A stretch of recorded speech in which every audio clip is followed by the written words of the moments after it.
બધા જ લોકો તમને ન્યાય મળે એના માટે અહીંયા ઉપસ્થિત છે। અમારા જિલ્લા પંચાયતના પ્રમુખ શ્રી ભીમસિંહભાઈ હોય, હું પોતે ધારાસભ્ય તરીકે હોય, નિરંજનભાઈ હોય, ગૌરાંગભાઈ હોય, મેહુલભાઈ હોય, સાજીદભાઈ હોય કે રણજીતભાઈ હોય કે આપણે કપૂરભાઈ હોય, સાથે સાથે એમના પોલીસ અધિકારીઓ પણ છે, રેલવે પોલીસ અધિકારીઓ પણ છે, ચીફ એન્જિનિયર સાહેબ છે, એમના બોમ્બેથી સાહેબ પણ આવ્યા છે। અમારો બધાનો હેતુ એક જ છે કે તમને ન્યાય મળે એના માટે જ અમે હતા અને બધાના સહકારથી અમે આવ્યા છે। તો અમારી પણ જવાબદારી છે, આમની પણ જવાબદારી છે, એટલા માટે તમારી સાથે ઊભા છે। આ કોઈ ઉપકાર નથી, પણ અમારી બધાની ફરજના ભાગરૂપે તમને ન્યાય મળે એના માટે આવ્યા છે।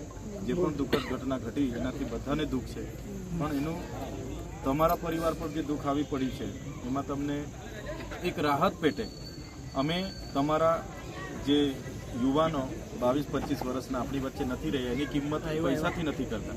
આ પૈસાથી એવું પણ નથી આપણે કહેવા માંગતા કે ભાઈ આનાથી તમારું બધું થઈ જવાનું, પણ એક તમે પગભર બનો, નાના નાના બાળકો છે, બરાબર છે, એટલે એ માનવતાની રાહે રેલવે વિભાગ અને એજન્સી દ્વારા આ દુઃખદ ઘટનામાં તમને માનવતાની રાહે મદદરૂપ થવા માટે એમણે અમારા બધાનો આગ્રહ હતો એ પ્રમાણે એમણે 50-50 લાખની આપવાની જોગવાઈ કરી છે।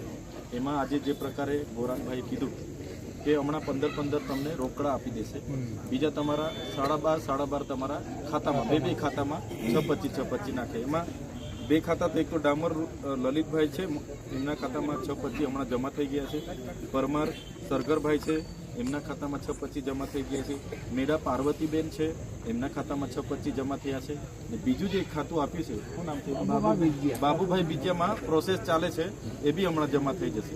ત્રીજી વસ્તુ કે હવે જે તમારા 22,50,000 પેન્ડિંગ છે, તો રેલવે વિભાગના અધિકારી સાહેબે એની જવાબદારી લીધી છે અને ડિસેમ્બર મહિનાની 1લી તારીખે 1/12/2025ના રોજ એટલે કે 7 દિવસ પછી સોમવારના રોજ તમે અહીંયા જ આવજો।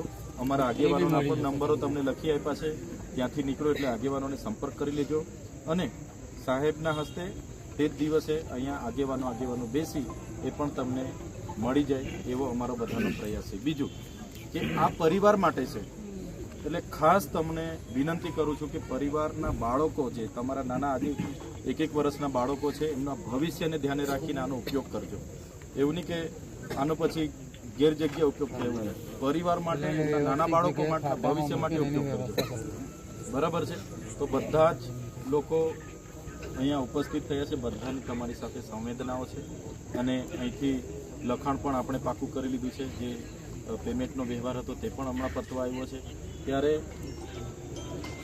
સબવાહિની નર્મદા જિલ્લા પંચાયતના પ્રમુખશ્રીએ ફોન કર્યો, નર્મદા જિલ્લા પંચાયતમાંથી સબવાહિની પણ આવે છે, પોલીસ વિભાગના અધિકારીઓ પણ તમારી સાથે એમના બોર્ડર સુધી આવવાના છે, પેલી બાજુના પોલીસ અધિકારીઓ સાથે પણ વાત કરીશું, એ પણ તમને ત્યાં મૂકવા આવશે। શાંતિથી તમારા સગા સંબંધીઓને કહી અંતિમ વિધિ આવતીકાલે સવારે વહેલી તકે પતી જાય એવા તમે કરજો। બીજી એક વાત આગળ તમને ત્યાં બેઠાને કીધું કે આમના PM રિપોર્ટ આવી જાય, FIRની નકલ આવી જાય તો પછી શ્રમ યોગીમાં તમે ત્યાં અરજી ફોર્મ લઈ લેજો જિલ્લા સેવા સદનમાં। એ શ્રમ યોગી માટેની અલગ વ્યવસ્થા છે। ખેડૂત વીમા એમના કદાચ કટિયામાં નામ હશે તો ખેડૂત વીમા માટે પણ 4 લાખ રૂપિયાની જોગવાઈ છે। એ પ્રોસેસ તમે ત્યાંના તમારા આગેવાનોને સાથે રાખીને કરી લેજો, બરાબર છે સાહેબ? આપના તરફથી કોઈ સૂચન બોલીએ ખાતે ગરબડા તાલુકાના શ્રમિકો જ્યારે રેલવેની કામગીરી કરી રહ્યા હતા એ ખોદકામ દરમિયાન અંડરગ્રાઉન્ડ જે હાઈ વોલ્ટેજની લાઈન પસાર થઈ રહી હતી ત્યારે એ લાઈન અડી જતાં એમનું ઘટના સ્થળે બંને શ્રમિકોનું મૃત્યુ થયું છે। બંને 22 થી 25 વર્ષના ઉંમરના છે, એમના નાના નાના બાળકો છે। ત્યારે એ બાળકો એમના પરિવાર નિરાધાર બની ગયો છે। પરિવારમાં જે કમાનાર વ્યક્તિ હતા એમનું જ મરણ થતાં એમના પર આફતનો આપ તૂટી પડ્યો છે। આ દુઃખની ઘટનામાં પરિવારને સાંત્વના પાઠવા માટે એમના પર આવી પડેલી આ દુઃખદ ઘટના છે એમાં પ્રકૃતિ એમને શક્તિ આપે એના ભાવરૂપે આજે અમે મળવા માટે અહીંયા આવ્યા છે। સાથે સાથે અમારી બધાની સંવેદના એમની સાથે છે। ત્યારે આજે નર્મદા જિલ્લા પંચાયતના પ્રમુખ શ્રી ભીમસિંહભાઈ, રણજીતભાઈ તડવી, નિરંજનભાઈ વસાવા અને અહીંના પ્રમુખ શ્રી ગૌરાંગભાઈ, તમામ લોકો અમે સાથે મળીને એ પરિવારને માનવતાના રૂપે આ દુઃખદ ઘડીમાં રાહત મળે એના માટે એજન્સી સાથે અમે વાત કરી, રેલવે વિભાગના અધિકારીઓ પણ ઉપસ્થિત હતા, એમની સાથે પણ વાત કરી. ત્યારે માનવતાની રાહે એ લોકોએ આ પરિવાર પર આવી પડેલી દુઃખદ બાબતને ધ્યાનમાં રાખીને માનવતાની રાહે એમણે સ્વયંભૂ બધાના આગ્રહ પ્રમાણે એમને એમના કંપની અને રેલવે વિભાગ દ્વારા દરેક પરિવારને 50-50 લાખ રૂપિયા આપવાની, વળતર પેટે આપવાની એમણે જોગવાઈ કરી છે. ત્યારે આજનો જે મૃત્યુ પામ્યા છે એમના પરિવાર સાથે અમારી સંવેદના છે ને એમની ડેડ બોડીને હવે અહીંથી પીએમ કરીને ગરબાડા ખાતે મોકલવા માટે જિલ્લા પંચાયત નર્મદા સબવાહિની પણ મોકલી છે.